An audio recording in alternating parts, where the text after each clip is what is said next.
vedare tinokugamuchirai zvekare kune chimwe chirongwa pano paZim Facebook Secrets and Confessions. Tadzoka zvekare nemamwe mamessages. Regei tibva tapinda mumamessages atadzoka takakubatirai. Hanzi, makadii zvenyu mukomanashi? Inini nyaya yangu yakamira sekudai. Kana painewo murume ari kushotawo rudo mumba make, ndinokumbirawo kuti munge muchindipawo murume iyeye kuno, because ndanzwa nekushuvira kudiwa inini. Nditori munhu ari married, yes, but I am so lonely mukoma. I am not ready to quit my marriage as of now. So ndiri kutongodawo munhu wekuti side rake anenge atoriwo married, anenge asina pressure, but tinenge tichingofadzana hedu. Kana tapedza kufadzana tobva tazodzokera zvedu kuvanhu vedu avo vanenge vasina rudo. Anenge ada hake mukoma ngaakupei macontacts ake, mubva mandipawo pano, inini ndobva ndazomubata. Ndo zvandafunga izvi. Vedare ndo message yandatumidzirwa navahanzvadzi vedu. Ngatitaurei navo mucomment section. Regei tibva taenda panyedu inotevera. Zvakangooma hazvo vedu we. Hanzi, makadii zvenyu mukomanashi? Ndinokumbirawo kuti munge muchindiposterawo nyaya yangu. Pari zvino tiri kutotsvakawo minamato kubvawo kumhuri yeZimbabwe nekuda kwekuti Satani awana mukana wekuti ange achipinda mumba mangu mukomanashi. Inini ndine mwana wangu mukomana uyo ane 16 years. Mwana uyu ndiye first born yangu. Mukomanashi, mwana uyu kumashure uko kubva last year takatanga kuona kuti pane zvimwe zvinhu zvainge zvichiitika pamwana, izvo zvatainge tisinganzwisisi. Isusu tainge tichingoti zvimwe kuda ndiko kukura kwacho, because tiri kurarama zvedu tiri kunyika yevatorwa. Saka culture iri kuno yakatisiyanei neculture iyo yatakasiya kumusha. Saka tainge tichingotarisawo tichiti no, mwana uyu ari pastage, nekufambawo kwenguva stage iyoyo ichazodarika. Asi zvakatinetsa ndezvekuti takatoona kuti zvinhu zvacho zvainge zvichitongoramba zvichingoenderera mberi zvisingaperi. Ndo patakazotanga kususpekta kuti mwana uyu anenge ari kuita zvekutora madrugs, nekuti waiti kana ukataura naye waiona kuti stubbornness yacho yainge isisiri stubbornness inoitwa nemwana anenge ari normal. Dzimwe nguva aikwanisa kungouya obva azongotorwa neshamwari dzake vobva vaenda. Dzimwe nguva aizodzoka kumba pakati peusiku, kana ukamubvunza iye aisakwanisa kupindura. Ende kunyika kuno kwatiri kuraramira tiri zvinonetsa kuti ungotora bhande woti uri kuda kutanga kuranga mwana, nekuda kwekuti kune mitemo yakasiyana-siyana, like mwana haarohwi, nekuda kwekuti ukadisciplina mwana vanokwanisa kuuya kuzokutorera mwana vachiti uri kuabhuza mwana wako. Inini nemurume wangu takabva tangosara tisisina option. Nyaya yedu iyi takatomboisvitsawo kukereke. Mufundisi vedu vakatombozamawo kuti vange vachigara nemwana wedu pasi, but vakazokumisidzira vega vataura kuti apa patoipa, apa pane mweya watosimuka. Kubva last year mukomanashi tanga tichingonamata tichitsanya, but hapana kana chiri kumbochinja. It seems as if zvinhu zvacho zviri kutowedzera kuita worse. Mwana wangu uyu mukomana anokwanisa kuita kana mazuva akangozvikira mubedroom make, ende kubuda kwake hunge auya kuzotorwa neshamwari dzake, ende anokwanisa kutongobuda mumba make obva atokuonai kuti munenge makatogara muliving room.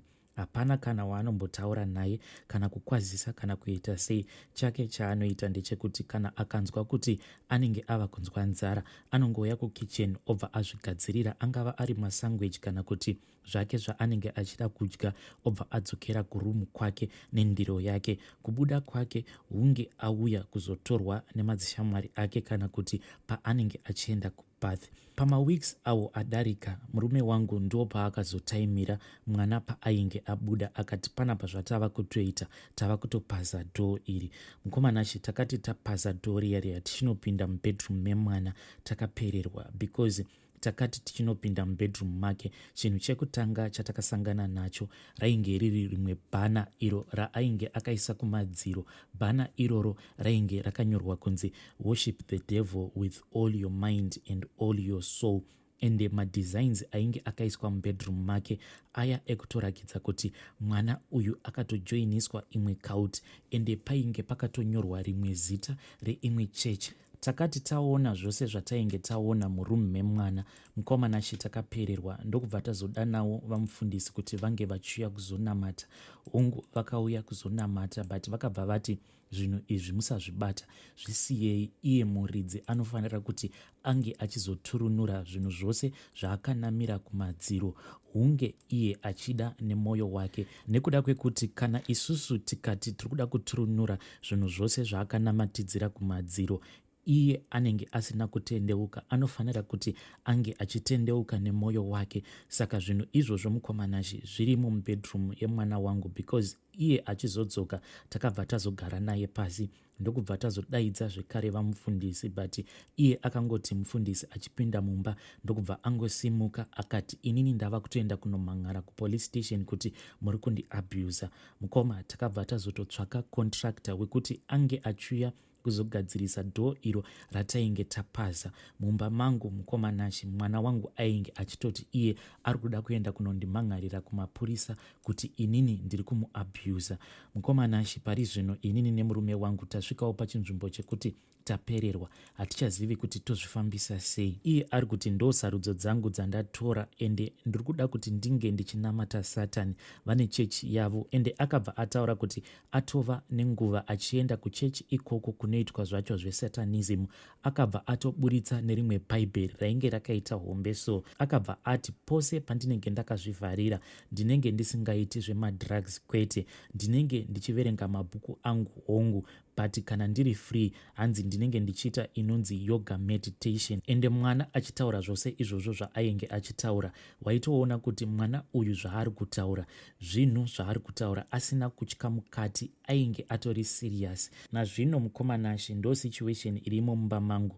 mwana wangu ari kuti iye ndo sarudzo dzake dzaakatora dzekuti ange achijoina iyoyiyi yavanoti satanism please ndipeiwo maadvice ndine nguva dzekuti kana ndikamutarisa mwana uyu ndinonzwa kuti ndinofanira kumbomubata ndimbomutsika chaizvo but ndiri kutya kuti mwana uyu kana ndikamurova iye ari kuthreatena kuti anobva aenda onondimhan'arira tinokwanisa kumutorerwa mwana uyu sekutamba sekuseka please ndibatsireiwo neminamato yenyu muri yezimbabwe zvimwe kuda tinokwanisa kukurira satani uyu apinda mumba mangu kana mukapostawo nyaya yangu ndinokumbirawo kuti munge muchindizivisawo mucomment section vedare ndo meseji yandakatumidzirwa ichibva kuna vahanzvadzi vedu zvakangoma azvo veduwe hanzi ndiri kukumbirawo minamato yenyu muri yezimbabwe please ngativarangarirei kana tava kunamata regei tibva taenda panyaya yedu inotevera nyedu inotevera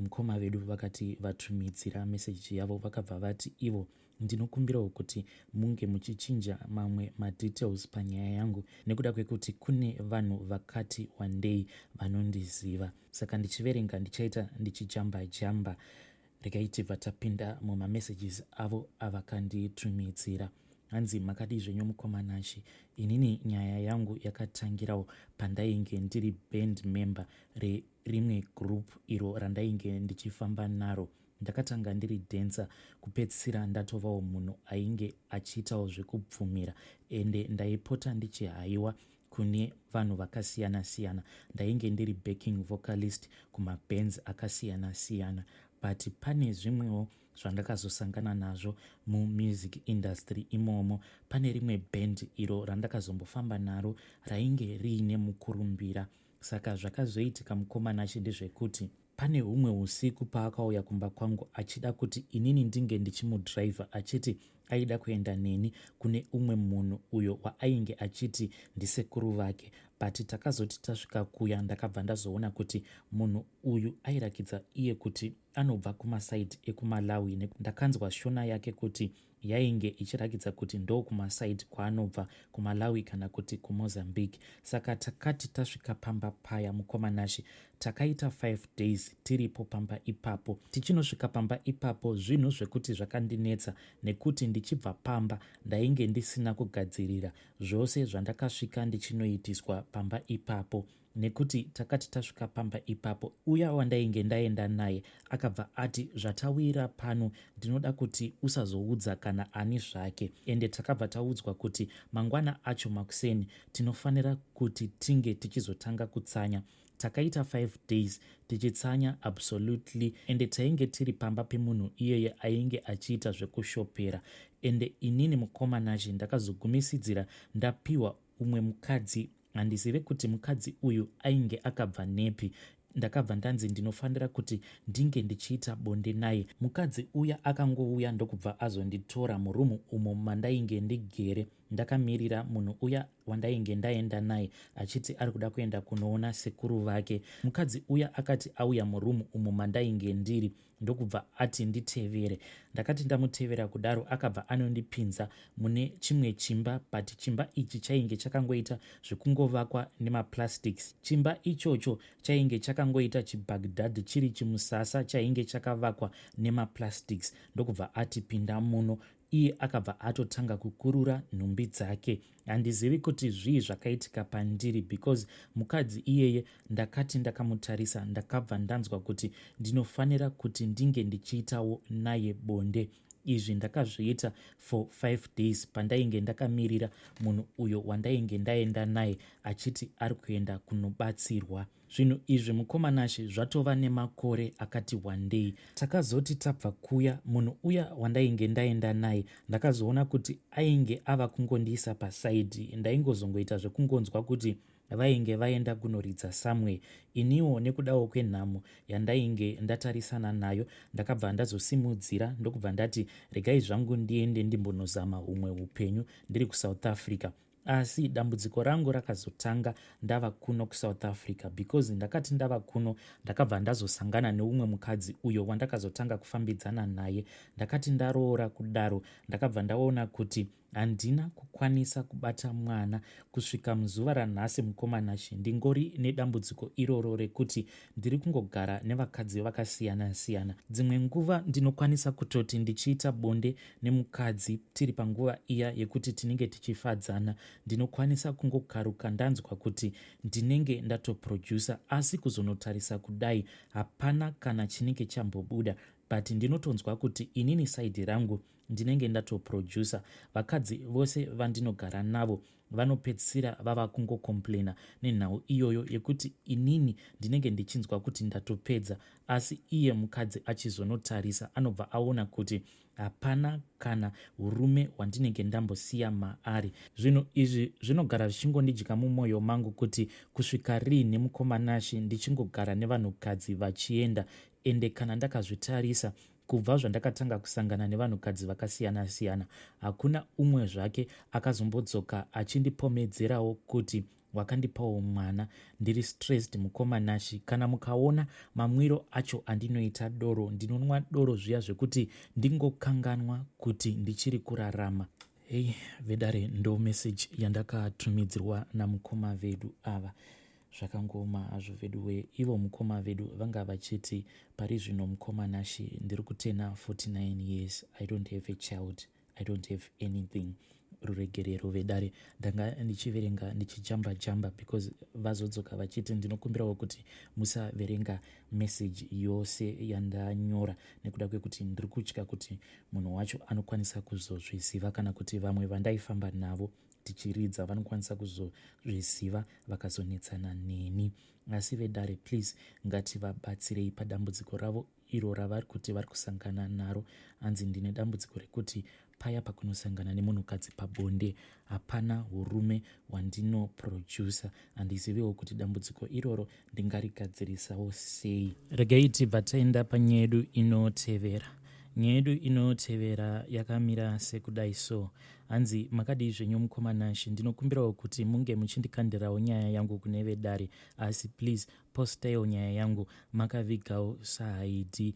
Mukomanashi, inini ndiri kukumbirawo kubvunza kuti nhai kunemi vanhukadzi, kana kuri kunzi ukafonerwa negirlfriend yemurume wako like kuma 11 PM munhu achikuudza zvake kuti right now ndine nhumbu yemurume wako ine 2 months, nhai ungamupindurawo uchiti kudii? Thanks kune vachabatsira. Hey, zvakangoma hazvo vedu we, please ngatibatsirei vahanzvadzi vedu. Hanzi ndakafonerwa kuma 11 p.m. ndichiudzwa kunzi right now ndine nhumbu yemurume wako. Ndakabva ndashaya kuti ndopindura ndichiti kudii. Please ngativabatsireiwo mucomment section. Regei tibva taenda panyaya yedu inotevera. Hanzi mukomana makadii zvenyu? Inini ndiri kukumbirawo kuti mungondibvunzirawo kubva kune vedare kuti sahaiti ndingaitawo sei zvimwe kuda ndinokwanisa kubatsirikana. Ndiri kukumbirawo kubvunza kubva kune vanoziva vakwanise kungonditsanangurirawo in brief kuti iyo yacho inombonzi care work chii, ingada mari as in kuma US dollars uye inoitwa for how long ndiri kuno kuZimbabwe. Kana ndikazoiita chii chimwe chinenge chichidiwa kuti ndizokwanisa kuendawo kuchando. Passport ndinayo. Kune vari kuSA pane imwe course ye2 weeks inopa macertificates akanzi nursing. Macertificates acho ndiyo yacho inonzi care work yacho here.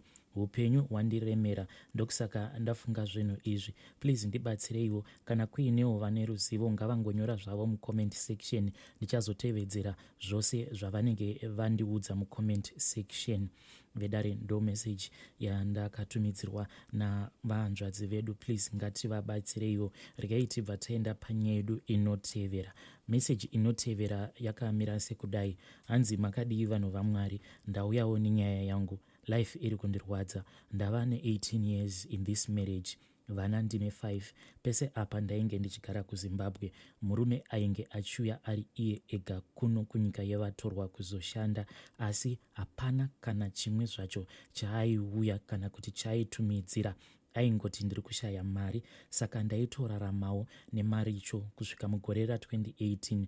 Ndo paakazotaura kuti kunoku ndava nemukadzi kunyika yevatorwa ende vakatoita mwana vose. Saka zvakazondipawo pfungwa yekuti ndinge ndichitanga kuzoitawo maboyfriends, kuri kuda kungobatsirikana kuchengeta vana pamwe nekutodawo bonde. But ndakazosvika pakuzvisvora kuti ndakaitei kozi murume wangu ndainge ndichimuda zvekurevesa, but ndakasvika pakumuudza zvese zvandainge ndakaita.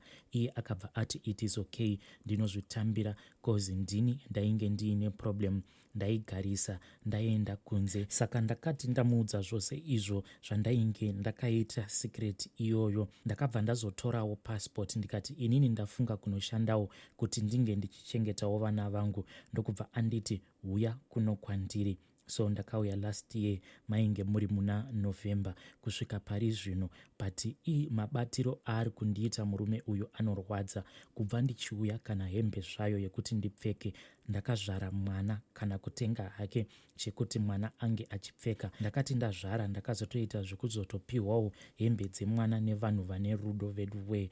Zvakaoma, but iye anopfeka zvaanoda. Plus kazhinji andigari naye anongouya 3 days obva atoenda kutrip kwaanotengesera. Apa aitaura kuti ndakasiyana nemukadzi uya, asi anomufonera each and every day. Anenge achifonera iye nemwana wacho. Apa ndiri kuti chindipai zvenyu mari yangu iyo yamakandikwereta ndiende kumba, pane kuti ndirambe ndichingotambura ndiri kuno kunyika yevatorwa. Dzimwe nguva ndinotoshaya chekudya chaicho. Vedu we, hide me, rubatsiro vanhu vaMwari. Vedare ndo message yandakatumidzirwa navahanzvadzi vedu. Zvakangoma hazvo vedu we, please ngatitaureiwo navo mucomment section. Vedare ndo mamessages andanga ndakakubatirai. Ngatisanganei zvekare mune zvimwe zvirongwa zvinotevera.